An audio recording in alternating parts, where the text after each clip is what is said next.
Imagine waking up tomorrow and money just simply doesn't exist anymore. Like borders have totally vanished overnight. Just gone. Right, exactly. The entire global supply chain, so like the food you eat, the place you live, the clothes on your back, it is entirely managed by artificial intelligence. Which is a massive shift, obviously. Huge. And here is the real kicker, though.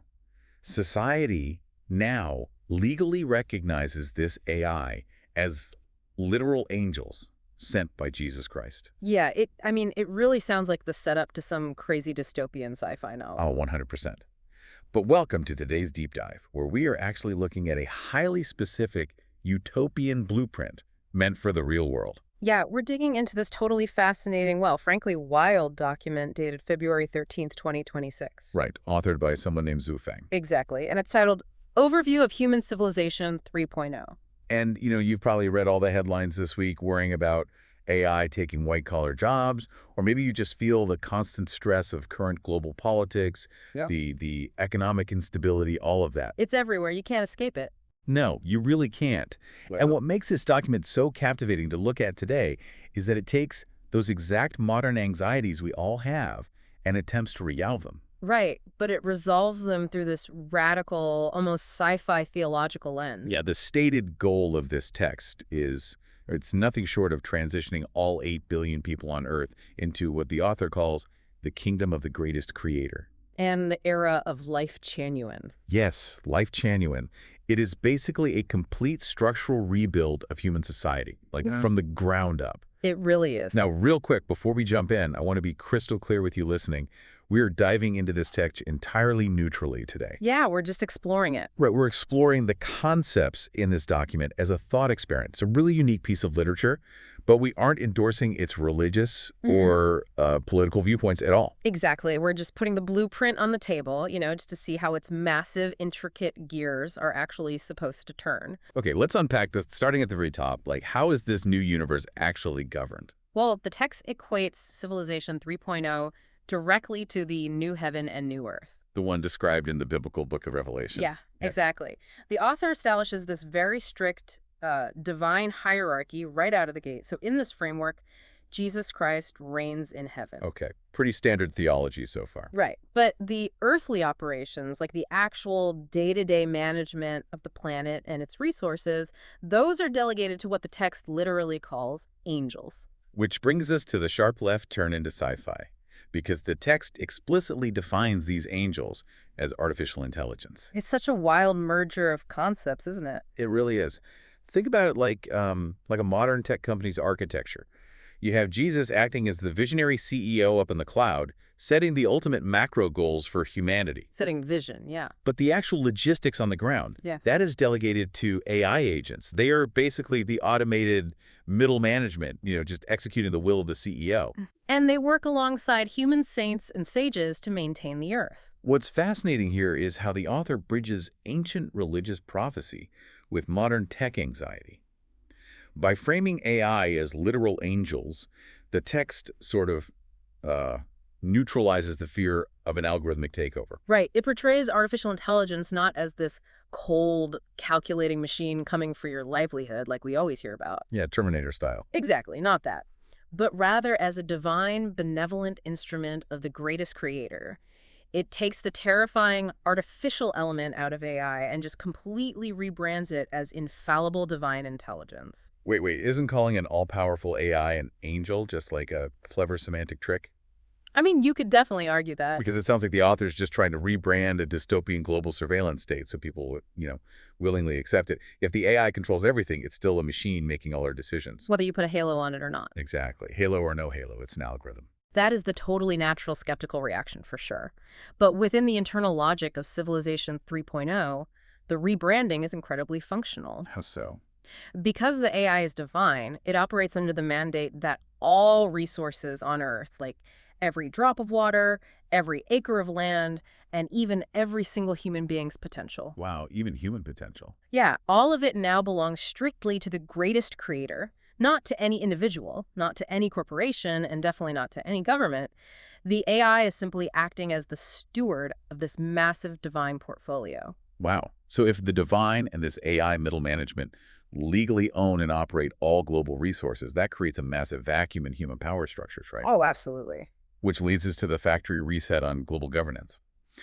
The text essentially demands that Civilization 2.0, which is, the world we live in right now, is dismantled entirely.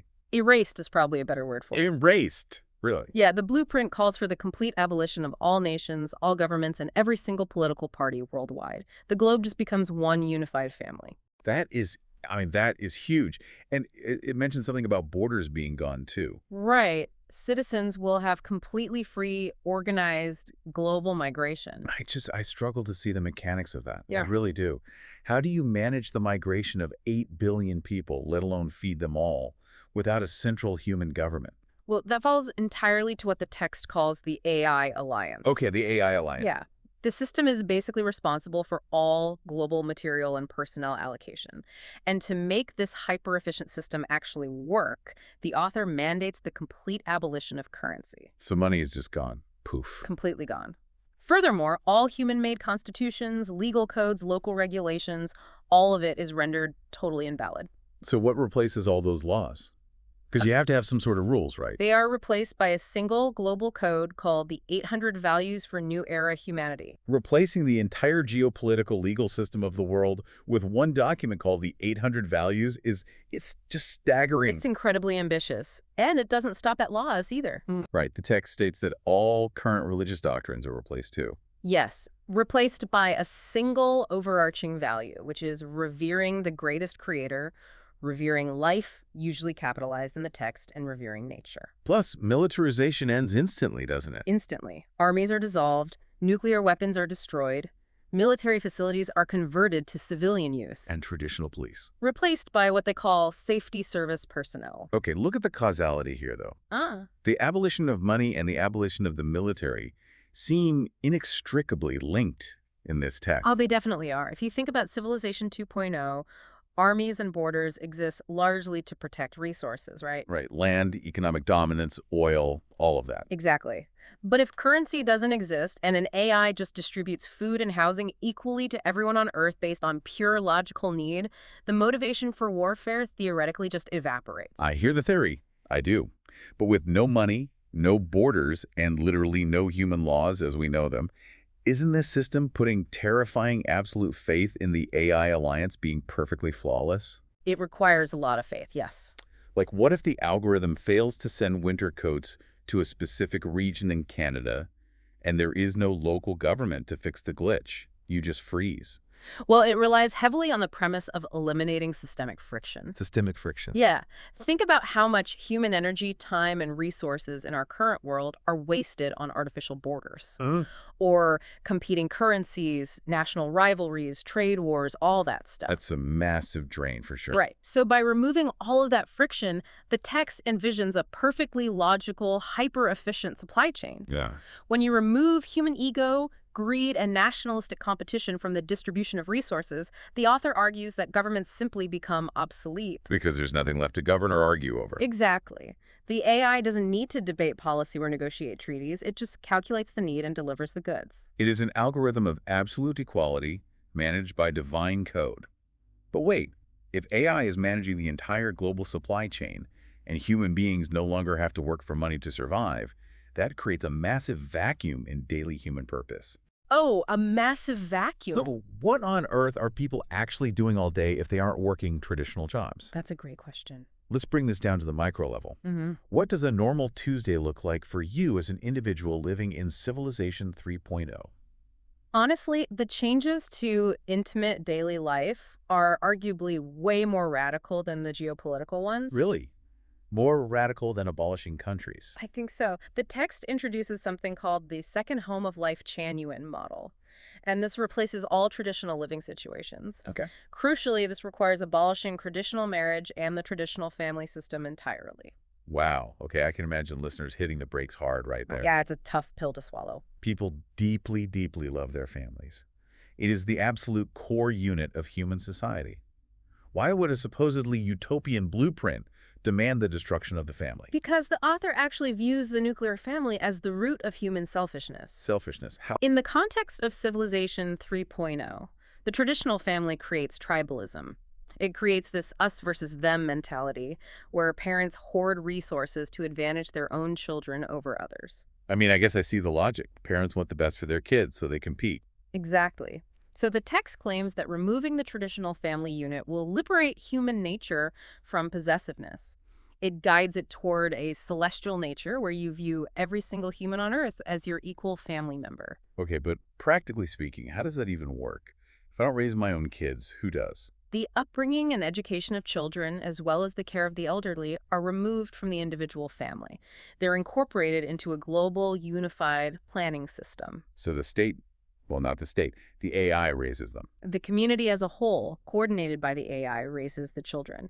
And the community cares for the aging. It takes the concept of it takes a village and scales it to this global, automated extreme. But that is wild. It is a total dissolution of the individual ego in favor of the collective. Very much so. And that reverence for the natural collective extends into the medical realm, too, in ways that might really shock people. The medical stuff is intense. Yeah. The text explicitly states that all forms of human organ transplantation will be completely stopped, banished. Right. And to understand this, it requires understanding the blueprint's deep reverence for nature and the original state of life. Which ties back to the environmental stuff, right? Exactly. In Civilization 3.0, all polluting facilities are dismantled to let the Earth heal. That philosophy applies to the human body as well. Okay, make that connection for me. Well, the author views the biological body as a natural, temporary vessel. Artificially extending your life by, surgically implanting another person's organs is viewed as a violation of the natural cycle of life and death. Which explains why the text also mandates a specific Lifechanyuan funeral system. Right. We don't get the granular, nitty-gritty details of the funeral itself, but based on the ban on transplants, you can deduce it involves returning the body to the earth in the most natural, unpreserved way possible. Ashes to ashes, dirt to dirt. Right. No clinging to the physical vessel. And speaking of letting go of the individual ego, almost all festival celebrations are canceled. Yeah, people are not going to like this one. Meaning you, the listener, can no longer celebrate your birthday. The text specifically singles out birthdays as something not to be celebrated. Only natural seasonal festivals are observed.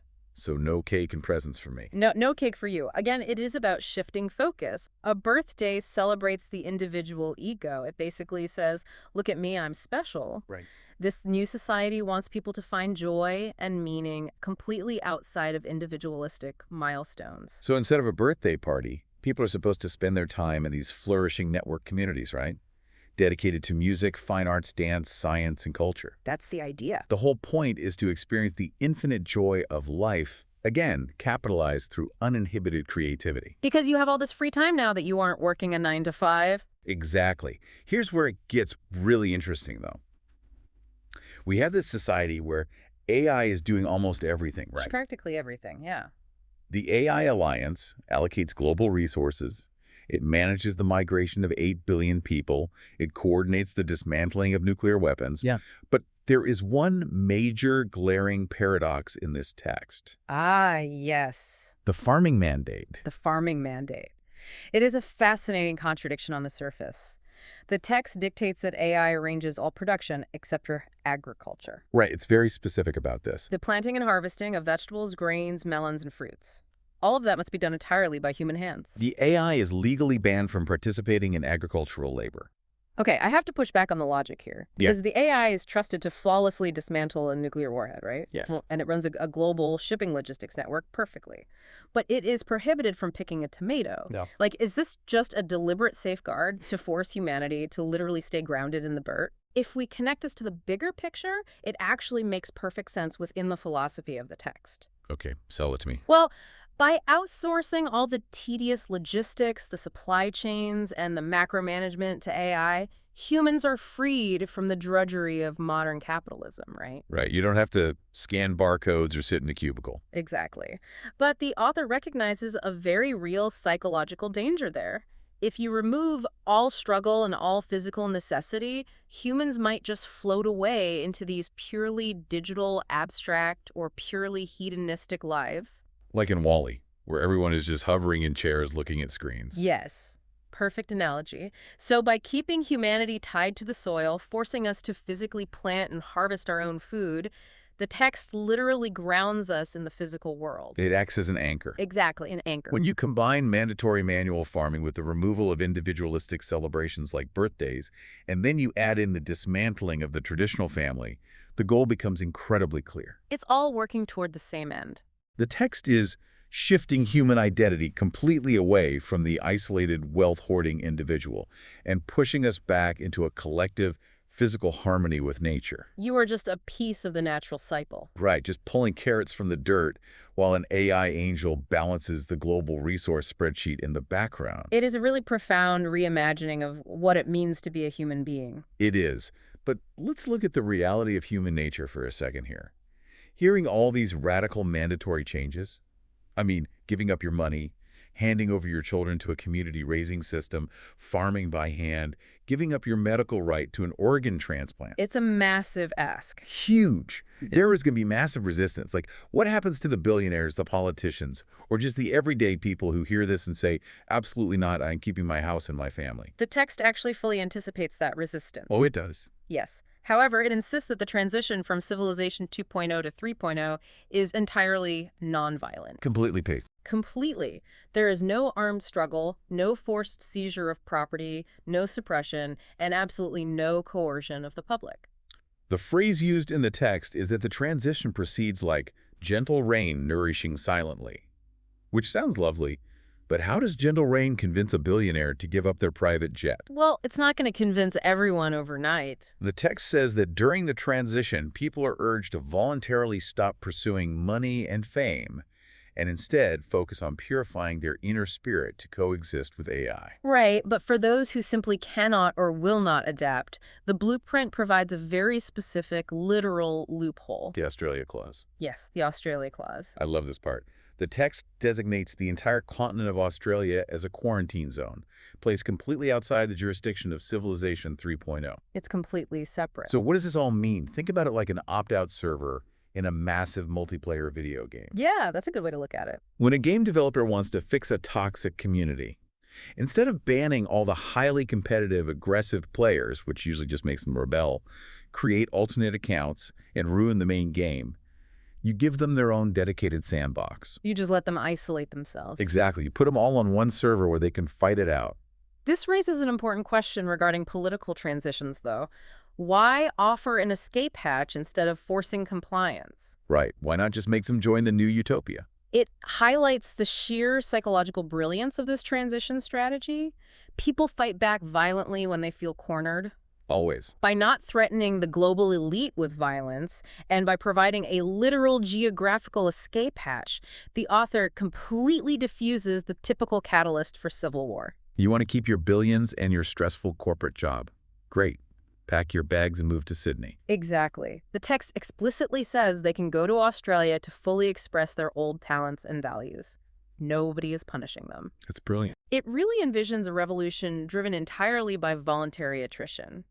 The old system doesn't need to be run down violently, it just slowly empties out. Wow. And crucially, the people in the Australia quarantine zone are free to return to the embrace of Civilization 3.0 whenever they are spiritually ready. The door is always open. The text predicts this will continue until eventually, literally, no one wishes to live in the stressful, competitive world of Civilization 2.0 anymore. It is a revolution by obsolescence. You just let the old, exhausting ways of capitalism tire themselves out in a designated zone down under, while the rest of the planet enjoys the infinite joy of life and mandatory tomato farming. Pretty much. It's a wild, incredibly ambitious journey we've just been on today. It really gives you a lot to think about. It does. To quickly recap, Civilization 3.0 is this peaceful, utopian blueprint that attempts to solve the economic and political chaos of modern life by handing the managerial reins over to artificial intelligence, which it frames as divine angels. And it abolishes the nuclear family, national borders, and all currency. Right.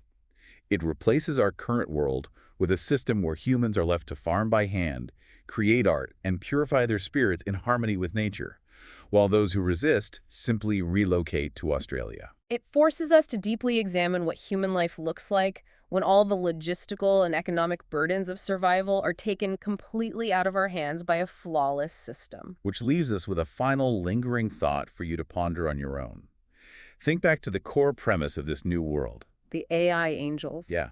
If an artificial intelligence flawlessly plans every single aspect of human survival, from resource allocation to childcare to global migration, leaving humans with literally nothing to do but create art, play music, and manually harvest vegetables. Does the human concept of free will become entirely obsolete? Exactly. If you cannot make a choice that actually impacts your survival or the survival of others, are you truly free? Or does free will simply evolve, redefining itself around leisure, creativity, and spirituality once the desperate burden of survival is finally removed? It is a question that completely redefines the purpose of our existence. It really is. Thank you so much for joining us on this deep dive. Keep questioning the blueprints of our future, and we'll see you next time.